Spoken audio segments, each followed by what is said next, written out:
Gabriel, você como médico dermatologista, você atua com telemedicina? Sim, atuo.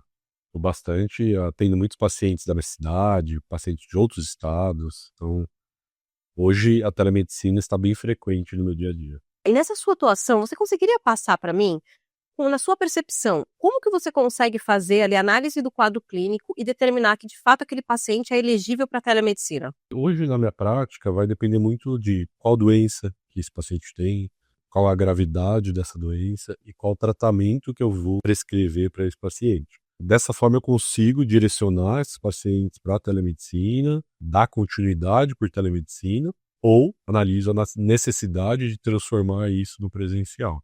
Então, vai depender das doenças, da gravidade e do tratamento que eu vou estar prescrevendo. Como você sabe, eu estou no meio de uma pesquisa da regulação da telemedicina. E eu identifiquei numa norma do Conselho Federal, a própria norma da telemedicina, que é uma obrigatoriedade de vocês médicos trazerem o paciente, né, que está em atendimento de telesaúde para a consulta presencial a cada 180 dias, quando a gente fala de doenças crônicas. Na dermatologia, a gente trata de doenças crônicas, Sim, correto?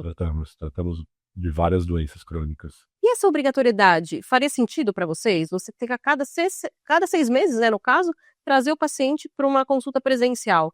Isso sendo engessado dessa forma, sem identificar a própria doença, faz algum sentido? Como que você vê essa questão da regulação? Na minha opinião, essa regulamentação não faz sentido, porque eu acho que o médico deveria ter a autonomia de decidir se aquela consulta deveria ser presencial, deveria ser por telemedicina, e se presencial, há quanto tempo ele deveria estar voltando. Isso vai depender muito da gravidade da doença, qual o tratamento que eu vou aplicar. Então, eu acho que o médico deveria ter a autonomia de decidir se o paciente deveria voltar para o presencial em 3 meses, em 6 meses, ou da não necessidade de ter uma consulta presencial. Se essa regulamentação for aplicada ao pé da letra, muitos pacientes que eu trato hoje em dia, de outras cidades, outros estados, que não têm a possibilidade de estar deslocando para fazer um tratamento comigo, poderiam ficar sem um atendimento, poderiam ficar sem um tratamento.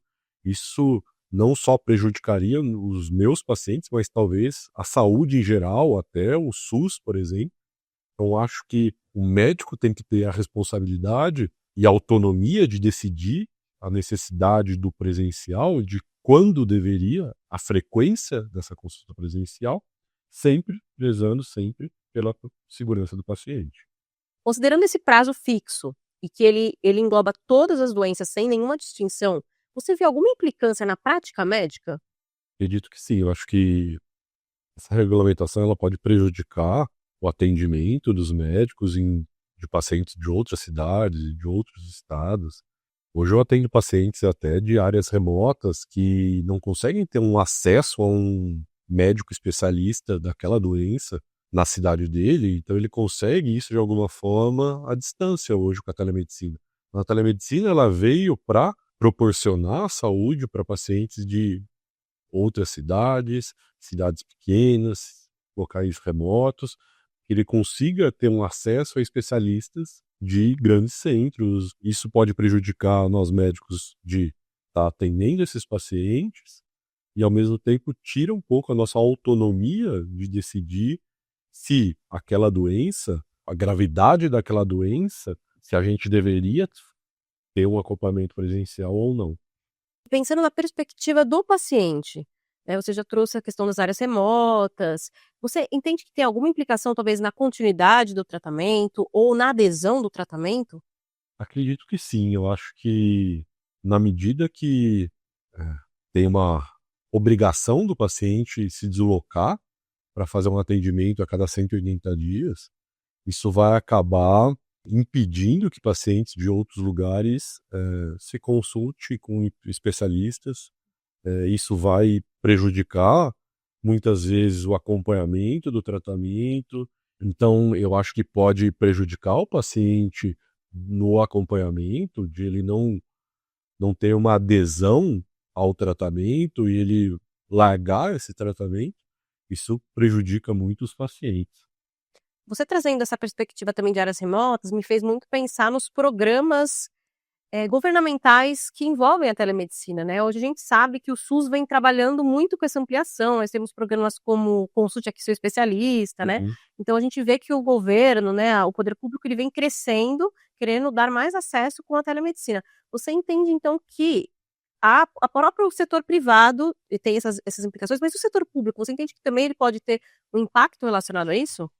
Acredito que sim, com certeza. Eu acho que a telemedicina, ela veio para quebrar alguns tabus, ela veio para conseguir descentralizar um pouco a saúde que nós temos hoje mais centralizadas em grandes centros.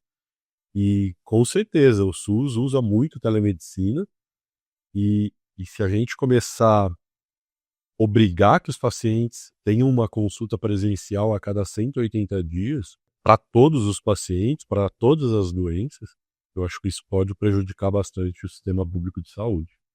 Interessante.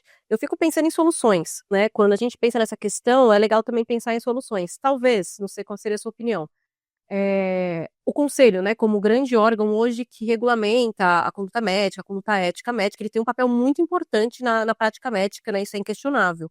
Mas eu fico me perguntando, talvez, se a norma fosse um pouco mais restrita, ou mais determinada a determinadas patologias, ou com critérios mais objetivos, isso talvez seria uma solução, ao invés de deixar algo tão amplo de todas as doenças precisam dessa consulta presencial, talvez se eles colocassem quais são essas doenças ou os motivos técnicos, isso ajudaria um pouco?